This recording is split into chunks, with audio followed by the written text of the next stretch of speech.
dialogue aussi am na ñoom it daan nañuy xam ne loolu mooy seen vrai dialogue ndaxte problème société bi lañ fi waxtaanee. très bien ci contre dialogue boobu sax lay njëkkee man jàpp naa ne ñi teewoon ci contre yaa ngi may xool di ree rek damay wax. jàpp naa ne ñi teewoon ci contre dialogue bi ñooñu ñooy bokk nañ ci vraie opposition en tout cas pour ne pas dire la vraie opposition parce que nag nit dangay cohérent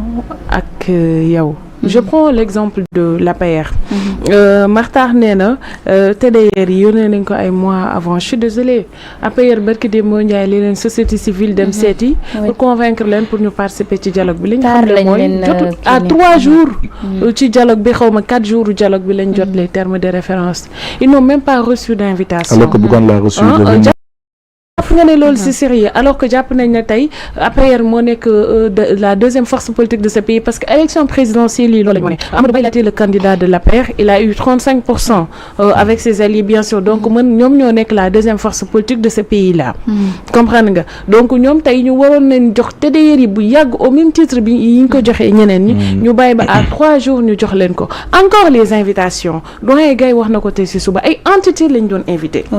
FDR dañ leen jox invitation ñu ne leen ñoom entre 71 entités moo ci nekk ñu bindaat le ministère de l'intérieur pour wax ko ni entité politique bu ci nekk wala société civile wala képp ku bokk ci nañ ko jox invitation à titre personnel mais ñoom FDR bu ñu leen joxee invitation noonu c'est comme s'il y a quelque chose il y a derrière cette volonté de machination politique wala de dislocation politique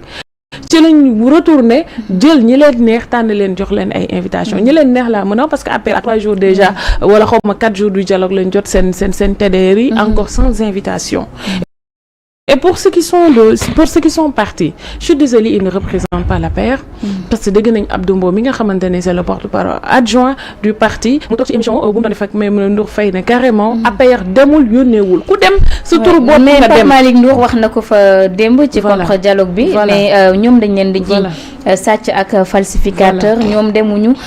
yebaluñu kenn te ku fa demit peut-être da ngay bañ ëllëg justice bi daal di lay topp voilà et puis Abdoulaye Seydou Sow mi nga xamante ne dem na également c'était parce que si ñu demoon la bokk li mu xamle mooy il est parti en tant que maire de Kaffrine Abdoulaye Daouda Diallo mi nga xamante ni dem na li mu wax mooy APR yónni wu ko représenté wul APR il est venu parce que il est moom président ancien président 16 la conseil économique social 16 comme ACCT voilà moom il est venu parce que dafa yoroon entité boo xamante ni daf ko doon gérer même bu fekkee ne entité bi sax dañ ko dissoudre donc du coup ñi nga xamante ni dem nañ te bokk APR kenn ku ci nekk wax nga ni sa position wax nga ni APR indiwu la fi c'est pareil pour Abdou Karim Sall dafa am mouvement xam le ne ni mouvement moo ko indi et puis peut-être animé par un patriotisme mu ñëw ce que je déplore encore une fois de plus pour ADD que pour Abdoulaye Seydou Sow mi nga xamante ni moom dem na soi-disant que ni il est venu en tant que maire de Kaffrine moi je dis non parce que tamit boo nekkee ci parti politique discipline de parti dafa am je le rappelle Ousmane Sonko bi mu fi nekkee opposant bi ñu wootee dialogue dane demul amul kenn koo xamante ni Makhtar ku bokk Pastef ku demoon bu amee nga wax ma y en a pas même ses alliés les 3/4 demuñu hormis Khalifa Sall ak Moussa Tine professeur Moussa Tine amul kenn koo xamante ni bokk nga Pastef ku bokk ko tegoon tànkam ci dialogue boobu moo taxoon mu joteeg Barthélémy Diaz merci non en réalité seen pacte yooyu ils ont dit que suñu demee élection yëpp ngay ànd mais su président fee jotee ku nekk demal sa bopp loolu mooy indi Khalifa Sall bëgg a bokk xam ni dafa am justice ñu teg ci kawam mu ne man te Khalifa Sall a toujours été un homme de dialogue. Il a réglé des conflits dans certains pays d'Afrique. Dem nekk négociateur. Donc kooku mënul bañ dialogue am mu bañ a dem. Donc il est parti répondre au dialogue. Ce qui est malheureux c'est que ngeen waxtaanee benn mbir tënk ko ci texte. nga xëy tey nit dem dialogue. nga xëy ni yow da nga dem deal bu ko effacer. def bashing ko. donc loolu c'est ça qui est malhonnête. ah waaw mais ironiquement li nga xamante ne mooy ironique mooy li nga xamante ne mooy ironie mooy ñi nga xamante ni ñoo doon organiser dialogue fi mu toll nii ñooy boycotté ñi nga xamante ni ñoo doon boycotté fi mu toll nii ñooy woote dialogue mais man moom franchement si j'étais l'APR dinaa jël ay mesures drastiques contre ces soi-disant responsables là parce que discipline de parti dafa am mais bien sûr Makhtar mi ngi exister rek yow nag yaa ngi féminiser waa APR bi. c'est suffisant waaw parce que bien sûr. mais Matar quand même 23 responsables d'APR. Ils sont venus à titre personnel. Ils sont venus. Créer ce mouvement. Mais bon, politiquement j'ai compté 21 personnes. mais politiquement est-ce qu'APR en tant que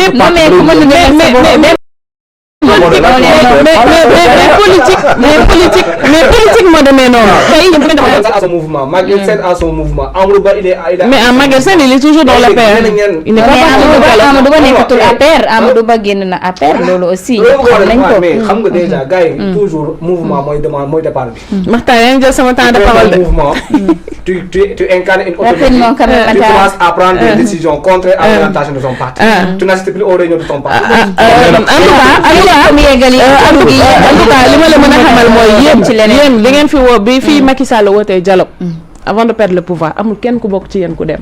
bi Ousmane Sonko waxee boycott amul kenn ku bokk Pastef seeni alliés ñoom 3/4 ne sont pas partis hormis ñi ma la limal nii Khalifa Sall Moussa Tine Barthélémy Dias amul kenn ku ci ñoo xamante ni c'est des anciens alliés ñi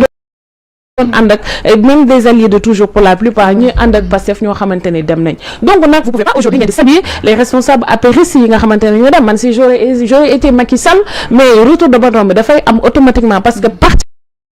nag xam nga li ma lay wax Christian tu as milité dans un parti politique moom mi ngi ci parti politique voilà mi ngi ci parti politique y a la discipline de parti il y a des règles yoo xamante ni tu dois être en conformité avec ce leader ce mentor non si mais si parce que Macky Sall parce que Macky Sall bi mu leen woowee parce que Macky Sall bi mu leen woowee Ousmane Sonko ne leen bu leen dem kenn ci yéen demoo la kenn ci yéen demul merci beaucoup merci jàll ci kenn ci yéen demul même seeni alliés sax demuñu même seeni alliés demuñu donc man je vois mal contre dialogue bi nag maintenant c'est une initiative que je salue parce que ñi fa demuñu rek pour fustiger nañu dem joxe ay proposition joxe ay xalaat def diagnostic ci li nga xamante ni moo xew ci réew mi wax également li nga xamante ni mooy seen xalaat au même titre ñi nga nangulee ñi nga xamante ni dem nañ ci dialogue bi nekk ay opposition également ñi nga xamante ne def nañ contre dialogue aussi nangul leen également li nga xamante ni mooy seen bëgg-bëgg ak mooy seen gis-gis lenn rek la ay fustigé mooy que ni ñenn ñi taxaw di wax naan ñi nga xamante ne ñoo dem ci contre dialogue bi ñoom ñoo nekk résidu ñi nga xamante ne opposition lañ ñoo dem ci dialogue bi ñooñu duñu résidu ça c'est paradoxal hein ça c'est paradoxal ak qu'on arrête avec ce truc de résidu là personne ne résidu vraiment seen leader wax leen que mot boobu noonu na ko retiré ci dictionnaire bi parce que c'est pas joli franchement c'est pas joli yow ba tey Rougui xam naa ne vite fait lañ koy def ndax waxtu bi jot na presque mu di ñu waatu Barthélémy Dias ci biir politique bi ak partem bu bees ñu bëri daal di jàpp ne mbir mi à Paris risque la pour moom ndaxte fa mu jógee mu di ca taxawu bëri na ñoo xam ne nii soutenir ñu ko. mais ndax tu as été hier. yow gis nga mbooloo non mais moi je parle le soutien des leaders. oui non moi je pense que Barthélémy il est dans le cœur des Dakarois parce que quoi qu'on puisse dire nag c'est pas une appréciation politique mais dafa am loo xamante ni liggéey na ko ci Dakar gi temps bi nga xamante ni jot na ko fi toog en tant que maire de Dakar avant gars yi di ko jaay doole mbokki maxtaar yi il a eu quand même à faire des réalisations non seulement il est dans le cœur des Dakarois mais également am na ñoo xam ne gëm nañ ko élection présidentielle mais il y a des gens qui ont voté pour lui quand même il y a des gens qui ont voté pour lui donc je pense que ni le fait que sax nag mu jël indépendance am par rapport ak Khalifa Sall c'est une bonne chose parce qu'il y a beaucoup de gens yoo xamante ni ñu ngi doon reprocher à Barthélémy Dias le fait que mu bootu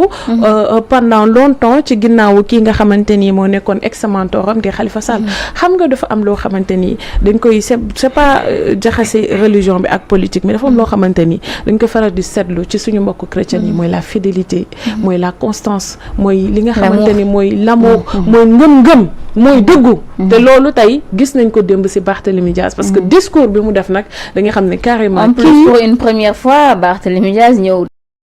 taxaw wax ay boolewu ci termam yooyu am na 15 minutes en 15 minutes la wax ci la wax li nga xam ne ni oui am